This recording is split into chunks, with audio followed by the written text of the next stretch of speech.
Ayan, so nakapag-video tayo pero yung mic natin nag-error dito kaya ayun. So ikikwento ko lang sa inyo kung ano yung nangyari dito. Bali, nag-voice over lang tayo ngayon. So ito, napakainit ng panahon. Papunta tayong EDSA. So ito, i-advance ko na sa inyo, meron tayong nakita ditong aksidente. Pero marami naman ng tutulong kaya okay na siya. At mukhang meron na rin nagtawag ng rescue. Hindi natin alam kung ano yung nangyari pero nakahiga yung tao. Ayun, so may mga nagka-traffic na rin. Ayan, ayun siya. Medyo may edad na, no?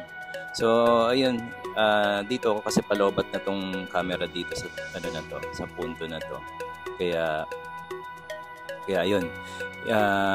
May tutuloy ko to magkalagpas po ng ano na ng pa-congressional. Ayun, may nag-cut pa. Ayan. Nalobat ka agad pala. So ayun, going back. Teka, yung helmet natin check. Okay, abot ba tayo? So takbong level 1 lang tayo guys, hindi tayo nagmamadali. Sakto lang. So yun guys, hindi ko lang napansin kung naka-on pa yung camera natin, mayroong na aksidente doon. Pero gayon pa man, tayo po ay mag-ingat. Mainit po yung panahon. Ako po ay magkikwento lang nung kanina, nasa Quirino Highway, sobrang init po ng panahon at sobrang traffic sa Quirino Highway. Traffic siya dahil po dun sa stoplight na tagal-tagal, no? Kung titignan nyo naman, maganda yung daloy dito, di ba? So yun, kung kayo po ay nasa traffic tapos ganito yung init ng panahon, mararamdaman nyo talaga yung init na nanggagaling din sa makina ninyo kung kayo ay nakamotor. Pero dahil sa e-bike, diba, kahit pa paano nakatulong talaga to sa bawas init sa environment natin. Kaya kahit pa paano may ginhawa. So yun, may naririnig akong big bike.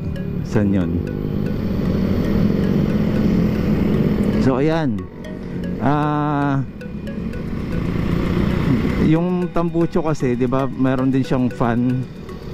May iba kasi liquid cooled na no. Kaya kaya pagka tumatapak tayo, mararamdaman ninyo yung init, lalo na sa pantalon ninyo or sa paa ninyo. Dagdag irritable 'yun, 'di ba?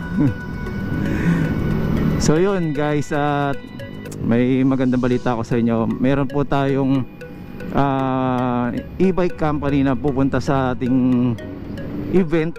So magdi-display po sila doon ng demo unit. So yung mga interested na makisaya, may piyok pa, makisaya at maki-explore, pwede po nyong pagkakataon nyo pong kilatisin ang mga napupusuan ninyong e-bike. Turuan ko po kayo or tulungan ko po kayo makapagdesisyon sa inyong kasi doon ako sa pangangailangan ko. Maaring maganda yon, pero hindi ko pa kaya, 'di ba? Pero kailangan ko na dahil in the long run mas makaka-benefit sa akin yon, beneficial sa akin yon. So yun. So Comelec, do not delay. Transport support team.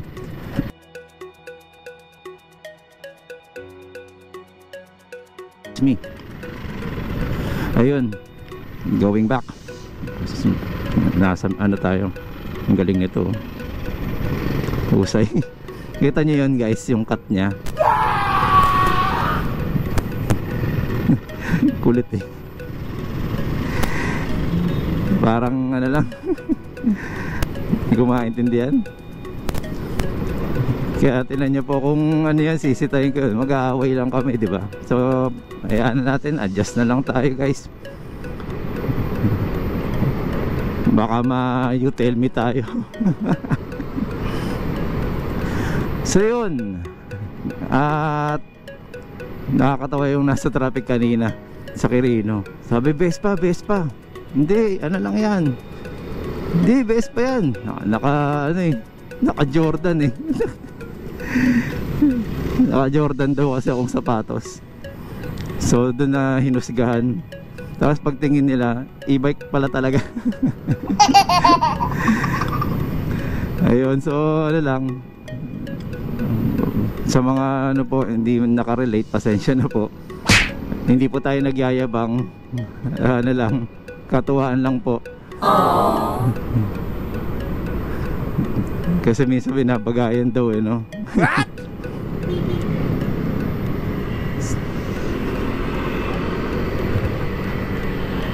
Teka, diskarte muna tayo. Dahil medyo merong mga nasa shoulder, meron nasa babagal. Okay, so ayun na, nakita natin yung pedestrian. So alalay tayo dyan, pwedeng may tumawid.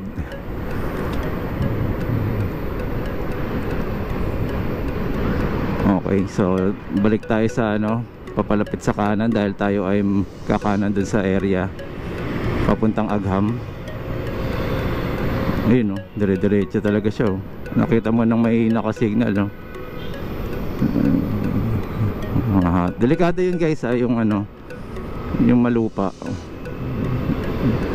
Skid kayo dyan. So yun, magandang ano yun, yung e-bike company pupunta, tapos maglalagay sila ng display. At also we are promoting road safety guys. Meron din po silang dadaling mga gears. So pwede po nilang ano yan, ma-demo sa inyo kung ano ba yung ano, kung may katanungan kayo, dagdag ano din po yun. At syempre wag po natin kakalimutan, yung training na gagawin natin is it's more on knowledge then yung protection na i-discuss natin. Okay, so yun lang po muna guys. Pero sige, so, tapusin ko to hanggang makarating tayo dun sa gagawing nating venue. So May 17 po yan. So tingnan po natin. Again, meron po tayong paraffle dun. Ang ganda ng paraffle natin guys, swing arm. Ano pa kaya mayroon ano, tingnan natin. Sumulat po tayo pero sana pakinggan. Pero kung hindi po, okay lang po yan. Hindi po kasi tayo kilalang ano, content creator. So nagsisimula pa lang tayo, kaya kundi tayo magba-viral, hindi tayo makikilala. Wala naman nag-viral sa atin. Huwag naman tayo mag-viral ng negative ano. So yun, ito na po yung EDSA. Ito na po yung MRT, Eton Centris, Quezon Ave po yan. So sinasabi nila e-bike ka lang, dapat nandun ka sa gilid lang, dapat nasa bike lane ka lang. Again, tingnan nyo po yung sitwasyon. Kung kaya nyo po sumabay po kayo. Motor po yan, kasabay po natin. Gusto mo unahan ko pa eh, oh. So yun lang naman. Kaya lang, siyempre mag-iingat po kayo, hindi porket kasabay nyo marunong kayo sa diskarte na, iba pa rin yun, pinag-aaralan din po yan. At ano, unti-unti, no guys. So ito na po, pagkalagpas po ng Scout Albano, makikita nyo po yung Cinderella Building dito sa right side. Ayan, yan po yung Cinderella Building. So dito po tayo sa parking na ito. Ayan, so dito tayo guys. Ito yung magiging venue natin. Okay, papaalam lang tayo sa... So yun guys, ini-invite ko po kayo sa May 17. Kita-kits po tayo. Hello, Boss Marvin Chua. Guys, support Boss Marvin Chua, motovlogger, okay? Ingat po kayo lagi, megos yun yan. Good content guys. Thank you.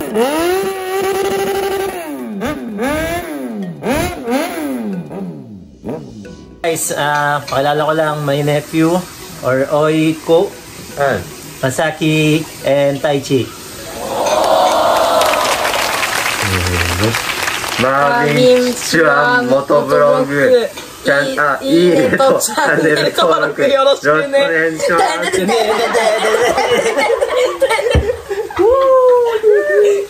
Ayan o, meron na rin tayo dito sa Japan guys. So okay, once again, Marvin Chua Motovlog po. Maraming salamat po. Salamat din po sa mga nag-subscribe. Subscribe, okay. Bulol pa no. Ayos naman.